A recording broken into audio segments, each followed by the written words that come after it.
Good morning, honorable adjudicators. Ladies and gentlemen, I'm the first speaker from proposition team. I strongly agree with motion today. This House will heavily tax manufacturing corporations that automate the majority of their workforce. Ladies and gentlemen, we stand in age where machines don't just support human labor, they replace it. Entire career disappear overnight.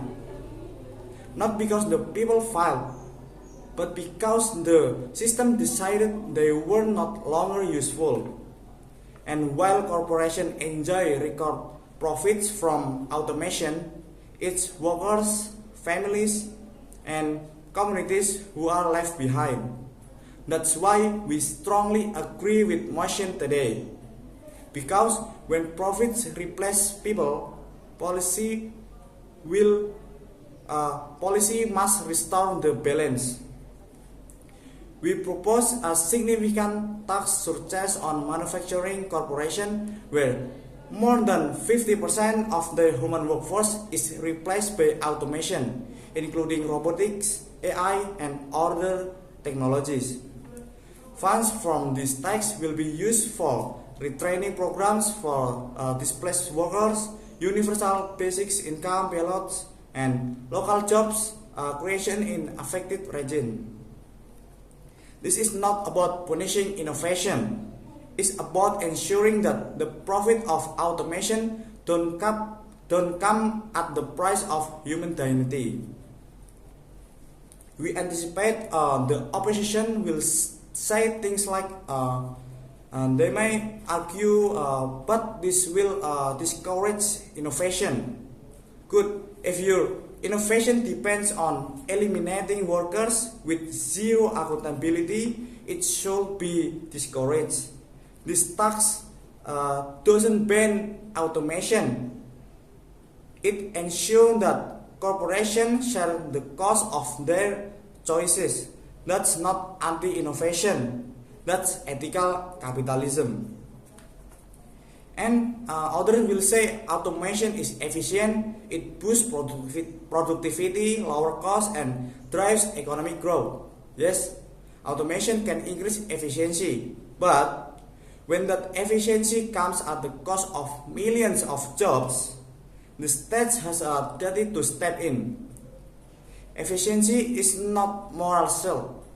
It cannot justify mass displacement, rising inequality, and the erosion of social safety nets.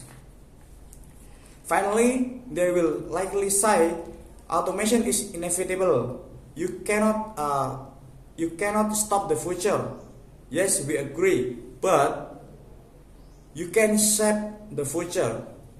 Seat belts didn't stop the cars. Labor laws didn't stop the factories.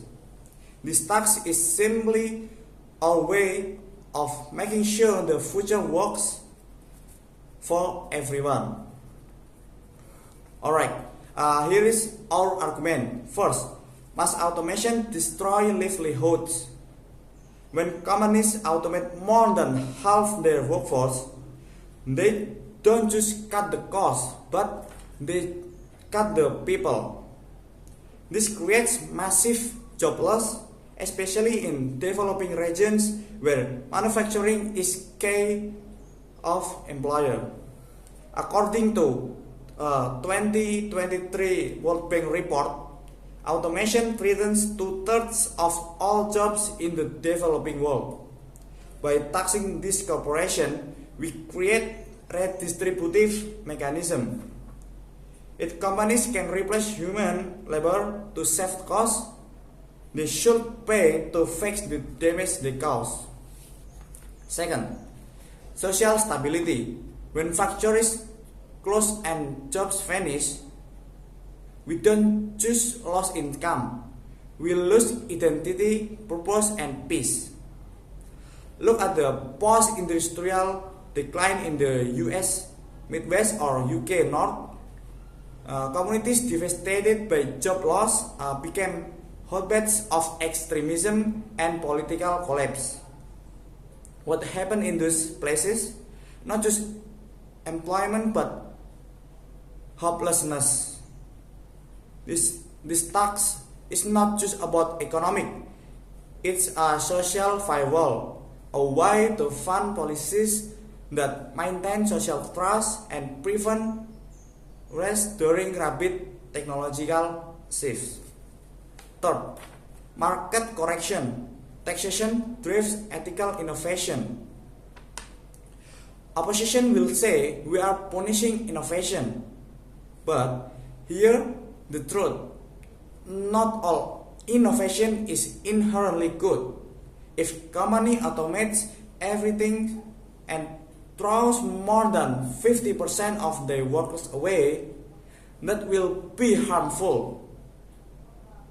We already tax behavior that damage society, like pollution, alcohol, and carbon emission. Not to ban them, but to signal caution and drive responsibility.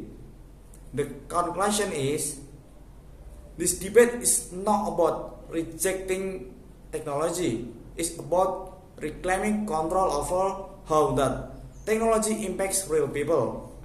It's not about stopping the future, it's about shaping it. If a company chooses to replace its workforce, the government must respond, not with ranging but with policy. Tax is not about punishment, tax is about responsibility. Ladies and gentlemen, automation might be inevitable, but injustice is not. That's why we strongly and proudly agree with motion today. Thank you.